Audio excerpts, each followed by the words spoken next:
Welcome back. We're back. This is Lexi, one half of this podcast. This is Ayesha, the other half of this podcast. We're sisters reading romance. Don't sound so enthused now. This is just my normal voice. I don't know what you're talking about. Canada month. Yesterday's Canada Day. Because Canada is Monday. And so yesterday was Canada Day. Yesterday, Canada Day. So we're doing Canada month. Would you like to intro our book?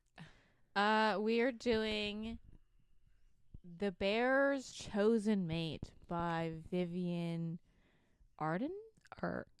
Arend. That's how I'm pronouncing it. Honestly, that's one thing I realize that this is like sometimes a publisher thing too. Sometimes titles of books suck. Like The Billionaire's like baby. I that's the you know what I mean? The Bachelor Billionaire, or like I just feel like you gotta have a little bit better names. And I realize that's not always the choice of the author. Sometimes it's a publisher thing, but also sometimes I'm like, when you look at the BookBub titles, I'm like, who titled this book? Not the best title, but this is book one in our Canada Day month. We've actually done a Vivian Arend book. We did one of her cowboy romances. Last year at this time too. Did we? Oh yeah, you're right. Because didn't we do cowboys? Or was it cowboys that was the theme? No. I don't remember I the don't theme. think it was cowboys. I think it all ended up being like age gaps. Oh. But by we just didn't by have like chance. a theme. We just just were picking books. The themes are a little easier. But so this is a paranormal. This is our paranormal pick for Canada. This is a short book. Yeah, I think it's like 200 pages. I think it's just under 200 pages because the last chapter is like a epilogue to the next book. Yeah. Okay, do we want to start at tropes? Is it fated mate? Are they technically fated mates? That was I had a question mark next to it because I would say yes. Okay. I would say yes because I think the whole point is that you get stuck in the mating fever and you don't always end up fated mates, but like you're more likely to end up fated mate. Is it like, what is the thing where it's like they're not technically like fated, but it's like you have feelers, so you have a feeling who would be a good potential mate, and then they bond. Yeah. I would think that's basically it. Like, I would still consider this fated mates. Okay. Shifters. Mm-hmm. Obviously. The bear's chosen mate. They're polar bears. Yeah. Friends to lovers. Mm-hmm. And paranormal. Those are the only tropes I had for this. He's like a billionaire, or like a millionaire. I guess you could say this is billionaire. Where is this taking place? In Yukon. The Yukon. Okay, that's what I thought, but because this is in Canada, it takes place in Canada. I guess you could consider this billionaire. But I don't think they're billionaires. I think they're millionaires. They're just like rich people. Yeah. I feel like rich people are just considered billionaires in romance. I guess. Okay. Any other tropes? I don't think so. I couldn't think of any. Like the biggest trope is this a shifter. Mm-hmm. Okay, trigger warning. He gets struck by lightning. Okay, that is like twice. They get struck by lightning twice. What's the second time? When they're on the stage. No, that's like the fated mate storm thing. No, they get struck by lightning, or like they get close to being struck by lightning. That's the fated mate like wooey thing though. That's not like he legit gets just casually struck by. I totally forgot that happened. Oh, when I reread that, I was like, oh, it's so casual too.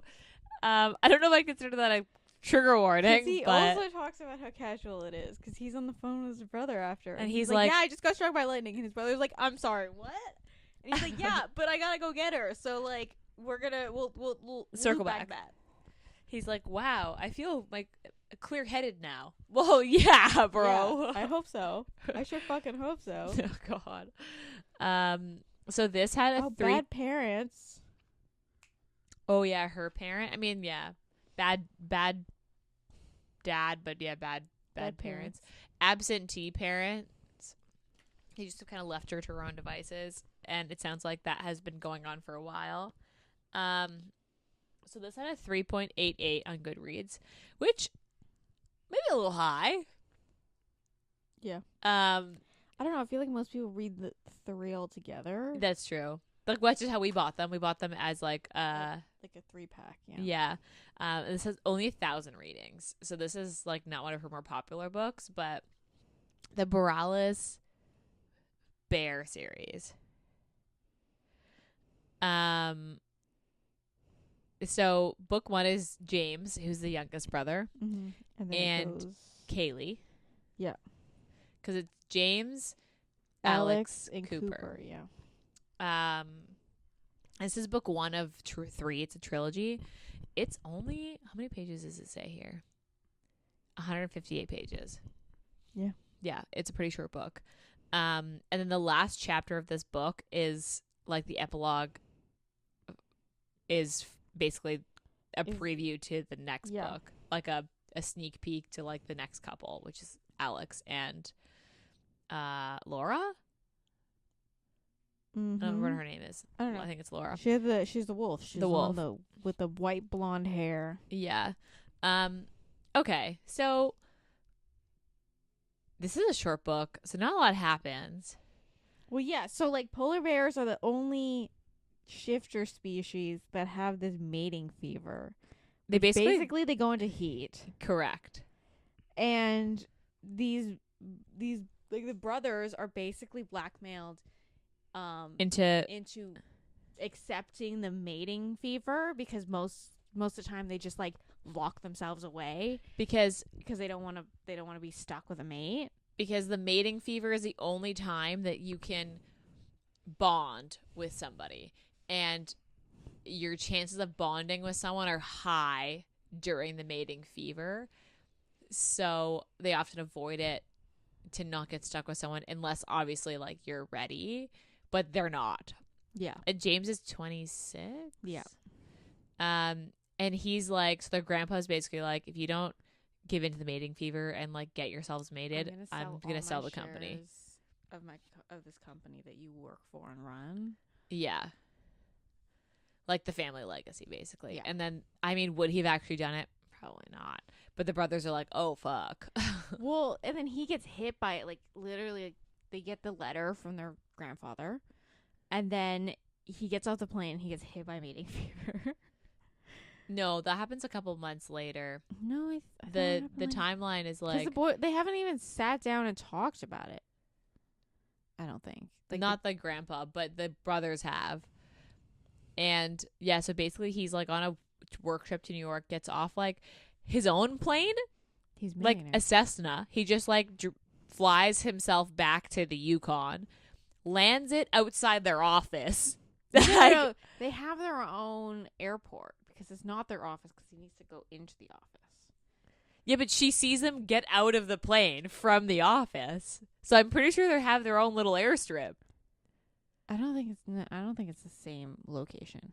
I'm pretty sure it's that he literally gets out of the plane because he's talking about how he's in the plane, being like, "What does that smell?" Like, and it ends up being like he had like her or something like that. Mm-hmm. So he gets off this plane. She's like watching him arrive and is like basically like checking him out. Yeah. Oh wait, should I read the back of the book? Oh yeah, you have to read the back. We always forget this part. Well, you started it. Okay. So you have to finish it. Pause. Back of the book. He's going to accept his fate, but only with the woman he chooses. Youngest brother James Morales figures if he has to get mated, it should be with somebody he already knows and cares about. His best friend Kaylee. But when the mating fever hits, she's still stuck in friendship land while he's ready to move all the way to true love and forever. Kaylee has heard about the polar bear mating fever, but while James has held the starring role in all her fantasies for a long time, she's not about to leap into a permanent relationship that's all wrong for him. He's the PR powerhouse of Borealis Gems, while she's a quiet bobcat shifter with massive family baggage. He loves the spotlight. She wants to hide in the quiet corners. The mating fever knows best, and when the storm settles, there's no use in arguing with a polar bear's choice. I mean, yeah, that's accurate. Yeah. Because basically, he's starting to feel the mating fever. He just, like, casually strips, and she's like, Well, he runs to his apartment. Yeah, he just basically... He shifts to run to the apartment. To, like, I don't know, burn some energy. And then she has his clothes. I think the grandpa knew, because the grandpa's like, when she was like, oh, yeah, he's not feeling well. And the grandpa's like, huh, interesting.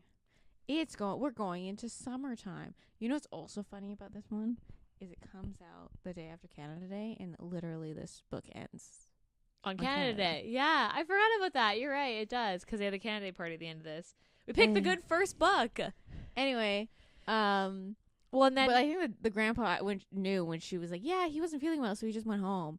And he's like, interesting. Because shifters don't get sick. It's like, can you go get this signature from him? Because I need it, like, right now. And you know what? I think it should be you. Like, you're going there anyway? Okay, perfect. So sends specifically Kaylee. And Kaylee is like, at this point, James knows that he's under the mating fever. And is like... Well, yeah, and he was going to try to somehow convince Kaylee to come. Yeah, so he's sitting in his apartment after showering, just sitting, being like, I wonder how I can get her to my apartment. Yeah, and she just shows up. Just, like, shows up, and he's like, his bear, because what I found really funny was, like, the bear and, like, they basically have, like, conversations, so they're two different entities. And he's just, like, the bears are always dumb. And they're like, he's like point blank said, he's like, polar bears are not very smart in their bear form. And so his bear is just like, oh my God, it's fate. And he's like, calm down. We haven't talked to her yet. And the bear is like, yeah, but you should talk to her and you should keep her here. Yeah, like, we should keep her. And then the bear takes over and she's like, whoa. Yeah. Whoa. And she's like, I gotta go now. And then she basically, like, runs away from him. Yeah. And then she gets stuck in the fucking elevator. And then while she's stuck in the elevator calling for help, like her friend for help, who's at the office. His brothers are at the office. He's talking to his brother about this mating fever. And literally, so he walks onto his balcony. Oh, it's stormy. Gets hit by lightning. Yeah. Like, was there a purpose to that? I guess to snap him out of the mating fever long enough to be like, I have to convince her to stay. Could we have not done that another way? That just felt so dramatic and weird to be like, and you're struck by lightning. It came out of left pocket for sure. Also, he just continues on like, wow, that's never happened to me before. Yeah, everyone's like, hold on a second, you got struck by lightning? And he's like, yeah, but it's not a big deal. Like, what? Then he, like, saves Kaylee and is like, let's just try this. You should be my mate forever. And she's like, I'm sorry, we're talking about forever now? He comes in hot. Very strong. And then she's just like, you literally have never said anything like this to me ever. And the thing is like, everyone knows that Kaylee likes him. And that they have, like, a thing. Like, a flirty thing. But she's just like, I understand that other people see me liking you, but no one's ever, like, you've never given me vibes that you see me any other way. But his brothers were kind of knowing about it. They were like, oh, okay. So you want this to be a real thing. Okay, I'll hold the thought and we'll skip to when we... So then, basically, I remember there being more sex in this book. No, they fuck, like... But it's actually not that... Well, it's 150 pages. I guess that's true. That is true. You could just be thinking of all the books. I did read them all back to back. Like, I just read the whole thing. So I guess maybe I'm thinking about them as a whole. But, I mean, okay, fair. So then they basically just have sex during this mating fever, and like it skips a week to like ahead like a week. Yeah. So she doesn't feel worthy. Well, not worthy, but she doesn't feel like the mating bond esque thing that he feels, because apparently polar bears are the only ones that feel it. Well, but she's like, am I supposed to feel something? And I think it's because he's given in to be like, I want this as my mate, and she's still like, I don't know, maybe. So she's basically like psyching herself out, and that's why she's not like letting the bond take. Mm-hmm. So while he's like, I feel the bond, but it's not like in place yet, she's like, I don't feel shit. Yeah. And he's like, so let's move in. And she's like, I'm sorry, what? You want me to move in now? And he's like, just like full throttle, foot on the gas. And she's just like, wait a minute. We just spent a week fucking, and we haven't been on like a date. But they're like best friends, I guess. They actually don't even date. No. Because yeah. They also introduce Laura, like, who's book 2, the wolf in this one. Yeah, I didn't understand. Like, I got it that she was like, she basically, her family runs a competing business with, in particular, Alex's side of the business, which is the security part of it. Yeah. And I understood that she was like, my family's doing some shady shit I don't agree with, but I don't understand why she was hanging out with. I think it's explained in her book why she's like attached herself to the like to Kaylee and Amber, who's the book 3's. Yeah, because it's his assistant, like the older brother's assistant, basically. Well, she's technically all of their assistants. Yeah, assistant to the company, like executive assistant. But I think it's explained, because I remember thinking that too, where I was like, I don't necessarily understand why she's here. When the brothers see her, they're like, oh, you got a fucking snake hanging out with you guys? Yeah, because it's the competition. Yeah. But which is fair. It's fair, but it's also like, I don't understand. And this is also like a small town up in the Yukon. Yeah. Which is mostly all shifters. So like, also, I just like, I don't understand how these huge companies are both stationed in this one small fucking maybe it's town. a mining town. No, I don't think it's a mining town. But like, maybe it was or whatever, and they just like the odds of having 2 jewel companies, I don't know. You're right, it is a little strange. So I guess, like, yeah, this book is so short, because basically what happens is that he's like, her whole thing is that James is a PR person, so he's constantly doing interviews, he's constantly doing marketing, he's like the face of the company. Mm-hmm. And she's like, I can't be the face of anything. Like, don't put me anywhere near that, because she's like shy. And he's like, you'll be fine. You can like be there with me and not be on stage. Like, just be backstage, but like be with me. And she's like, no. And she, for some reason, feels like she either has to be all in. Like, she can't not be on stage. She has to either be on stage or not there at all, for whatever reason. So he's like, please come to the Canada Day celebration, because he wants to, like, I don't know, show her off. Announce her as like his mate. And push her off. And then Kaylee says she's gonna show up. But then she runs to her because her parents have sent her an email basically being like, yeah, we have some packages that are left at the house. Can you just like throw them inside? And she thought it was going to be like a couple Amazon boxes. Sorry. And it's not. It's not. So it's a tiger? It's a bunch of cats. It's like wild animal, like wild cats. Because she said there's like a tiger, there's some panthers, and then there's some but then there's house cats. Cause she's like, there's a like Siamese pair, and she's like, what the fuck is happening here? Yeah, but she's a bobcat shifter. Yes, I thought they were gonna play into more of that, into more of like, she's a bobcat and he's a bear. They didn't really like touch on that much, besides the mating fever. I mean, there's the ones, like, literally the only scene that she actually, like, transforms is, like, when she's like, I'm late for the celebration. I don't understand why she couldn't just, like, get in the car and go. No, because her car broke down. Oh, yeah.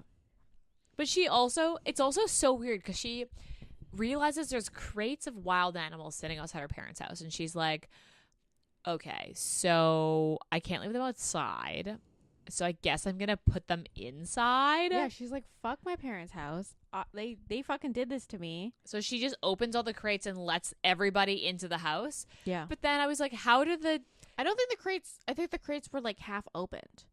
So like she was like wrangling cats from their yard. But then I was like, so then the jaguar just lays on the couch and she's like, cool, stay. And I was like, I'm confused. I feel like this should be more of a thing. Probably, but also she's a I think like the idea was because she's a bobcat shifter, they find a kinship with her.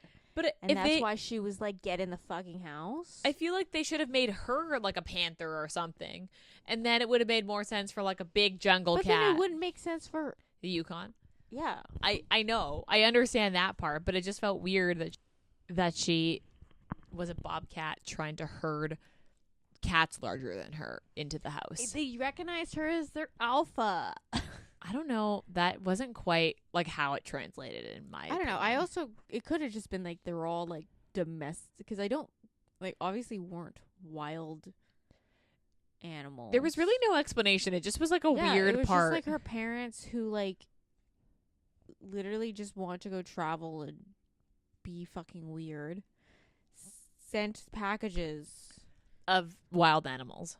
Yeah. And she also picked up packages from the P.O. box too, didn't she? Yeah, but then one of them's a kitten. Like it's a baby tiger cat. Okay, let's talk about the fucking Canada thing. Cause her truck breaks down. She's like, shit, I told James I'm gonna be there. So she just like strips and is like, my bobcats, we're getting there. And then she shifts and just like, well, her bobcat convinces her. She's like, I don't know how I'm gonna do this. And her bobcat's like, we can run. Yeah. And then she's like, but that's really far and there's water. And she's like, well, we know how to swim. We just don't like swimming.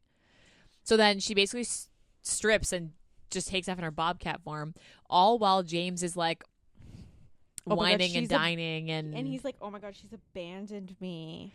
Okay, what I didn't get was like the brother Alex. So they talk about how Kaylee has been like their neighbor, and they've known her since she was like, they were kids, and James and Kaylee are like been inseparable.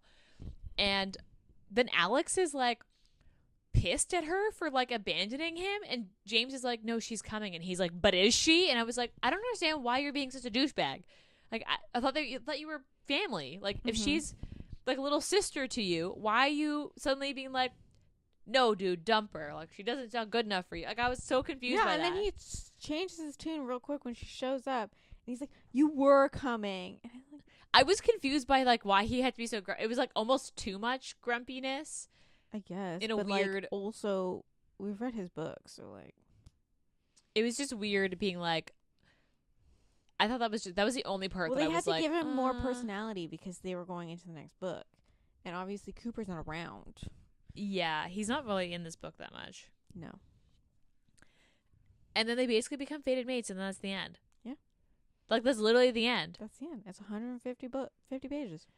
Okay, do you not remember there being a scene where they all go to the house and realize there's cats there, and the brothers are like, I'm sorry, you want us to what? Wasn't that an actual scene? Because she talks about the end where she's like, Maybe it's in the next book, because doesn't the next book like pick up like right after? Yes, it does. So it's probably in the beginning. Because I was like, I remember this scene happening, and I was like, I thought that was in this book. It's probably the beginning of the next book. Okay, because I didn't. Because she gets all the three brothers help her with wrangle these cats. And it would probably make sense that it was from Alex's point of view. Okay, because I remember being like, this was definitely in this series, but it's where probably is in the it? next book. Okay, that makes more sense. Because Cooper's book just takes place like later, like way later, I think. Yeah, later in the year. Random.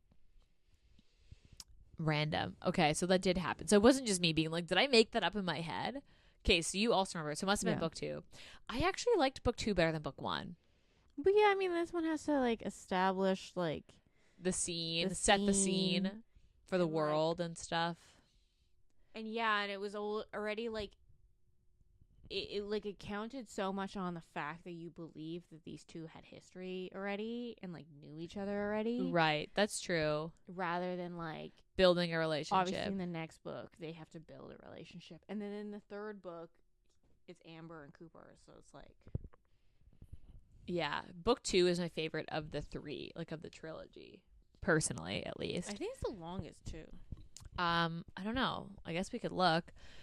I just remember thinking like, oh, I wish we had read book 2, but you can't, like, you kind of need to read book 1. Like, no, it's also 150 pages. Oh. Because book 2, they go to the weird spa. The spa. And then they stay most of the time at her family dwelling. Because wolf packs live together. And he realizes that she's his fated mate. But she knows he's from the beginning. Because wolves recognize on sight. By scent, yeah. Yeah. But then she doesn't say anything. Well, yeah, because she's like, you don't like me, so why would I? I remember liking that book better. And then the third one, they go off into the Yukon to like find her brother. And the seal shifters. Yeah, who else ends up with a shifter? Yeah, because he's with a seal shifter. Yeah, and then they find each other because she literally like hunts him down. He goes to the woods to do the mating fever, and then she's like, I gotta drop this shit off because I'm going on vacation because I'm gonna go into the middle of the wilderness and hunt my brother down. Yeah. And he's like, you're not doing that alone. And she's like, watch me. And then they go off, and then they like shit hits the fan basically, and they have to be like rescued, and it just happens to be her brother's like seal tribe. I don't know. Because they implied that the seal shifters were like natives. Yeah, they're First Nations band. Yeah, that lives like in the middle of nowhere. That was what was implied, but I don't know. I remember them talking about that they. Yeah, I'm trying to think about that. I'll have to read. Maybe I don't know. I don't know if I'll reread. I think I'll reread the second book after we read this one, but I don't think I'm going to read the last one. I remember the second one being my favorite. Okay, what was your favorite part of this book? Probably just the struck by lightning, because I was like, that's so out of left pocket. You're like, what just happened? Yeah. And then he was on the phone with his brother, and he's like, sorry, I just got struck by lightning. And his brother was like, I'm sorry, what? And he's like, yeah, sorry, I just got to go run her down because she's in the elevator and she might leave, and I can't have her leave. And he's like, okay, let's go circle back to you got struck by lightning. And he's like, sorry, I'm so busy right now. Was it Alex he was on the phone with? No, he's on the phone with Cooper because she phoned Amber to be like, I'm stuck. And then Cooper called to be like, is she stuck in your elevator? And he's like, perfect. Yeah. Okay. Because he was the only one at the office. My favorite part is when she's like trying to leave and his bear is in control, and she's like, you need to shower. And he's like, I do? And she's like, yeah. You didn't shower yet. Like, why don't you take a shower first? And he's like, okay, yeah, that makes sense. And then he's in the shower and he's like, wait a minute. I already showered. Or when they played chase. Oh, yeah. From the bar. Okay, what was your least favorite part? Probably the bar scene. Really? The fight? it wasn't like quite a fight, but it was like an almost. Also, they own the bar. They own the bar. It was and then so these random. people at their bar was like Trying to hit on their women, I guess. and then was like, you need to like, I'm hitting on her. You need to fuck off. And I was like, this is his bar. He can do whatever he wants. It also for a small town, they would all know that it's his bar, so it's strange. Yeah, that was weird. I didn't like Alex being weird at the Canada thing, where I was like, why is he being so weird about Kaylee being late? They need to establish that he's the grumpy one. I guess so, but I was like, this just feels like extra, like too much. I guess. Okay. Steam rating. Oh, let's go your rating first. Like book rating? Yeah. What's your book rating? Like a 2.5, 3. I give this a 3. I give this a 4 the first time I read it, but it's definitely a solid 3. This is a like fun, quick read. Like, I don't know if I would have reread this one unless you were doing it for the podcast. You know what I mean? Yeah. Okay. Steam? Like a 2. Yeah, I guess 2 or for 1, because they only have like, they basically have like one sex scene that's or like 2 on sex page. scenes. The rest is implied. Yeah, because they have the first time they had sex during mating fever, and then in the woods. Yeah, so 2. maybe like 1.5. Although this is a short book, so like 2 yeah, per page. I guess that's true. Would you reread this?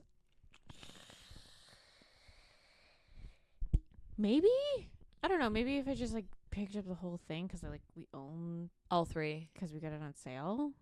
But like, I don't know. I don't know if I would reread this there are one. I guess in this series, I haven't like gone back and reread the other 2 yet. But also, there's like just like other paranormals. I think I just pick up first. Agreed. Would you recommend this? Probably not. I don't know. Like, it's a quick read. Like, it's really fast. It's like good if you're looking for something quick and fun, but it's not my favorite. Like, if you had to pick one, this wouldn't be on my list of things that I'd recommend people. Okay. What are you reading right now? I read Crossroads by Devney Perry. And can't say it's my favorite. I mean, it's a second chance, and I kind of knew going into that. I was like, ooh, it's not my second chances are not your favorite trope. They're not my favorite tropes. And it was also like, I don't know, I had a feeling that it was kind of gonna be like Garnet Flats, which was just her other second chance. Oh, okay. And it did give off a lot of Garner Flats vibes. Interesting. Okay. But yeah, it's not my favorite. I did devour it. I think I read it in like a day and a half. Okay. But it definitely was my favorite out of all her books. Okay. Noted. I'm reading Out on a Limb. Again? No, I haven't read it yet. Oh. By Hannah Bonham Young, because it's our book club pick for July for the shop. So, if you want a signed copy, we've got a handful left, but our book club next month, July, in a week, next week, is this book, and I'm reading it for the book club. So I'm going to be ready for this book club. I've heard so many good things about it, and I'm very excited to read it. We also got an ARC copy of it. So I'm excited. I literally have it on my nightstand with a bookmark in it, like ready to start. Okay. Anything else you want to say about this book? Yeah. I feel like the other books that we picked for this were I was a little more excited for in this month as Canadians. So I feel like we're not quite starting this off with a bang, but I think we're going to do you want to do dark next? I feel like we'll do the dark next, and then contemporary, and then fantasy. I honestly don't remember what other books we picked. we can talk about it after. But okay. So nothing else to say about this book. If you've been following along on Instagram, we had the Canada sale. So hopefully you snagged some Canadian authors this past weekend during our Canada sale over at the Monoromantic shop. We also, of course, have a code for the shop. So you can go to monoromanticsbookshop.com and use Sisters Reading Romance, no spaces, all caps, for 10% off any purchase. The coming weeks, we will start to announce our fall box. So stay tuned for that, because that fall box will be starting to pre-sale in August. And yeah, book 1 of Canada month. Anything else to add? No. Rate, review, and subscribe to our podcast. Okay, we'll be back in your ears next week. Bye.